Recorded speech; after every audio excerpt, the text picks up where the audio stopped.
Electric ਵਾਹਨਾਂ ਨੂੰ ਵੱਡੇ ਪੱਧਰ 'ਤੇ ਉਤਸ਼ਾਹਿਤ ਕਰਨ ਲਈ ਸਰਕਾਰ ਨੇ ਮੋਟਰ ਵਾਹਨ ਐਕਟ ਵਿੱਚ ਸੋਧ ਦੀ ਤਜਵੀਜ਼ ਰੱਖੀ ਹੈ।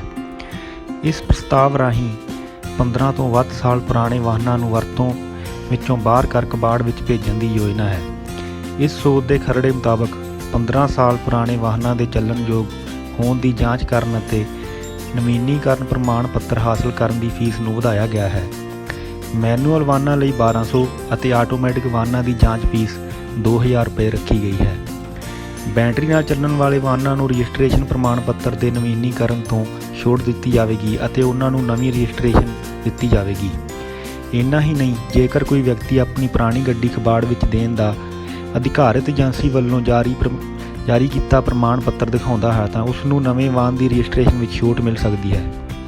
ਮੱਧ ਤੇ ਭਾਰੀ ਸ਼੍ਰੇਣੀ ਦੇ ਵਾਹਨਾਂ ਵਿੱਚ ਨਵੇਂ ਵਾਹਨਾਂ ਦੀ ਰਜਿਸਟ੍ਰੇਸ਼ਨ ਫੀਸ 20000 ਰੁਪਏ ਰੱਖਣ ਦੀ ਤਜਵੀਜ਼ ਹੈ ਅਤੇ ਜੇਕਰ ਇਹਨਾਂ ਵਾਹਨਾਂ ਦੀ ਰਜਿਸਟ੍ਰੇਸ਼ਨ ਨਵਿਆਈ ਜਾਂਦੀ ਹੈ ਤਾਂ ਉਦੋਂ 40000 ਰੁਪਏ ਫੀਸ ਵਸੂਲੀ ਜਾਂਦੀ ਹੈ।